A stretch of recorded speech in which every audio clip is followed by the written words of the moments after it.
Que bom estar com você, meu amigo, minha amiga da TV Novo Tempo e da internet que nos acompanha no programa Reavivados por Sua Palavra todos os dias. Reavivados por Sua Palavra é um programa de incentivo à leitura da Bíblia, um capítulo todos os dias para sermos transformados, motivados e para ouvirmos a voz de Deus através da Escritura, porque a Bíblia é a voz de Deus falando ao nosso coração. E você sabe que nós não podemos ler a Bíblia, ler as páginas sagradas sem antes orar. Então nós vamos orar agora pedindo a bênção do Senhor, a iluminação de Deus para Ezequiel capítulo 47, que é o capítulo de hoje. E aí, vamos orar? Querido Pai, louvado seja o Teu nome, Senhor. Graças te damos por tudo que temos e somos e pedimos agora mais uma vez sabedoria para entender a Tua Palavra. Em nome de Jesus, amém. Bem, estamos então, como mencionei, em Ezequiel capítulo 47, e aqui o capítulo fala da visão das águas santas. Também apresenta a virtude presente nas águas e as fronteiras da terra e sua divisão por porções. Nós vamos juntos ler os primeiros versículos deste capítulo. Vamos começar então no verso 1. A Bíblia diz: Depois disto, o homem me fez voltar à entrada do templo, e eis que saíam águas debaixo do limiar do templo para o oriente. Interessante que esses capítulos, eles vêm falando do templo de maneira geral. E aqui no capítulo 46, o que lemos ontem, ele apresenta então, você lembra, a questão das festas, e agora apresenta uma figura de linguagem interessante sobre águas que saem do templo. Então ele disse assim, eu vi águas, que saíam do templo. E aí continua dizendo no verso 1, porque a face da casa dava para o oriente e as águas vinham debaixo do lado direito da casa e do lado sul do altar. Verso 2, ele me levou pela porta do norte, me fez dar uma volta por fora até a porta exterior que olha para o oriente, e eis que corriam águas ao lado direito. Saiu aquele homem para o oriente, tendo na mão um cordel de medir, e mediu 1000 côvados. Me fez passar pelas águas, águas que davam pelos tornozelos. Mediu mais de 1000 e me fez passar pelas águas, águas que me davam pelos joelhos.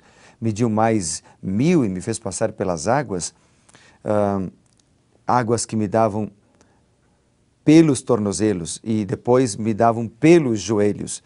E mediu mais 1000 e as águas me davam agora pelos lombos. E aí no verso 5 ele diz, mediu ainda outros 1000 e já era um rio e eu não podia atravessar porque as águas tinham crescido e as águas se desviavam, se deviam passar a nado, rio pelo qual agora não se podia mais passar. E me disse, você vê isso, filho do homem? Então me levou e me tornou a trazer à margem do rio. Tendo eu voltado, eis que à margem do rio havia grande abundância de árvores, de um lado e do outro. Então me disse, estas águas saem para a região oriental e descem a campina e entram no Mar Morto, cujas águas ficam saudáveis.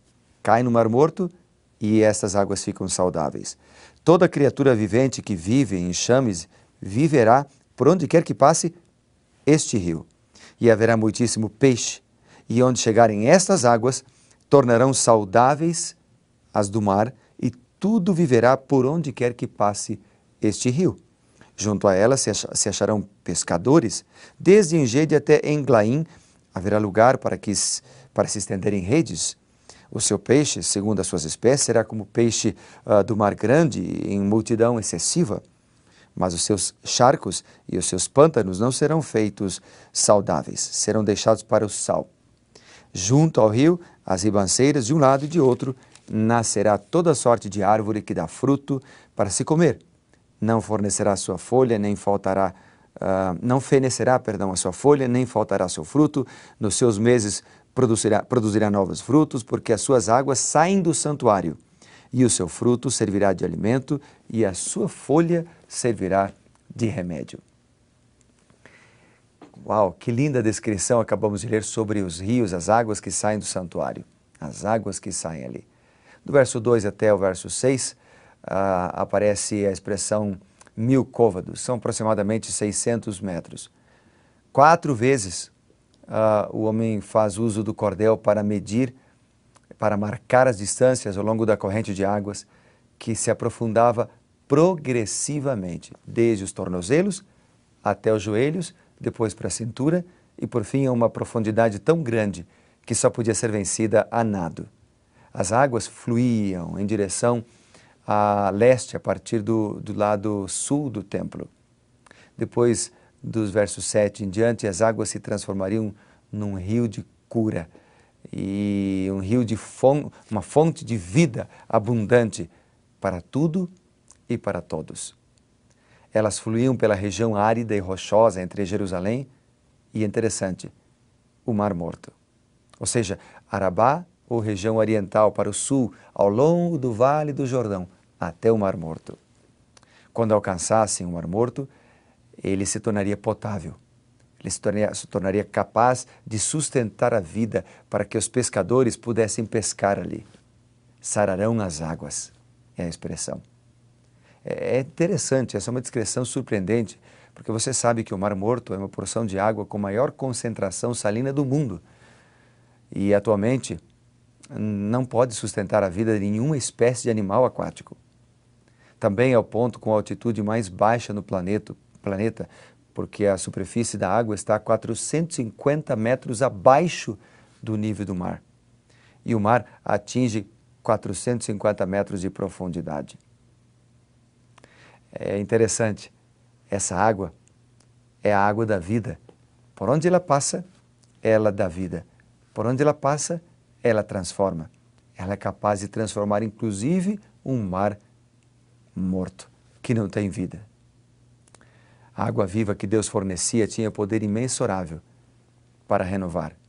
A água viva que Deus fornece hoje restaura, ressuscita a vida. Esse mar que estava morto iria borbulhar com vida em todas as suas margens, desde Engedi até Englaim, diz o texto. Grande quantidade e variedade de vegetação produtiva, árvores frutíferas resultaria desse rio, cujas águas saíam do santuário. Quando nós olhamos para o Evangelho de João, nós vemos uma figura de linguagem semelhante. Evangelho de João, capítulo 7, diz a Bíblia assim.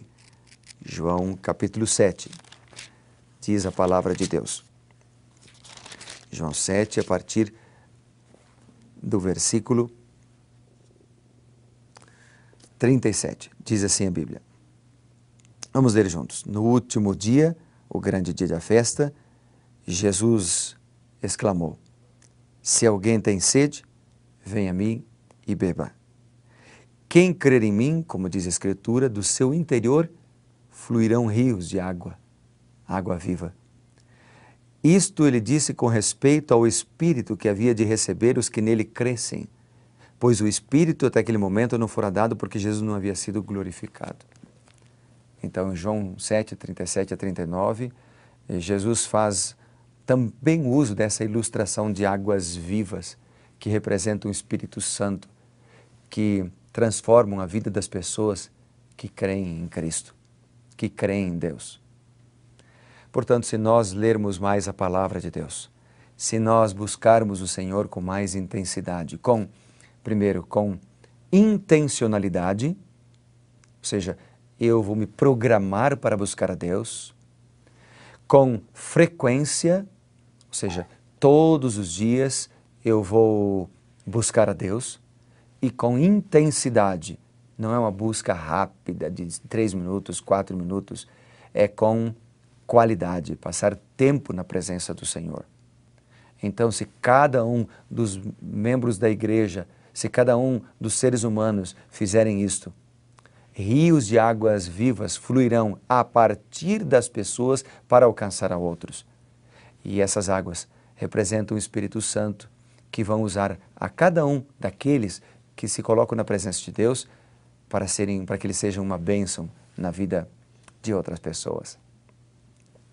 Depois, a partir do versículo 13, então, em diante, o capítulo 47 vem apresentando as fronteiras da terra de Israel.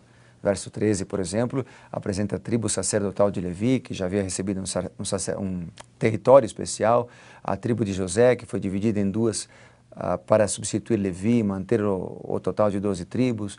O verso 14, que apresenta a igualdade na herança, né? A importância de não haver desigualdades. Depois, a natureza unilateral, né? Incondicional da aliança abraâmica, ela é sugerida aqui.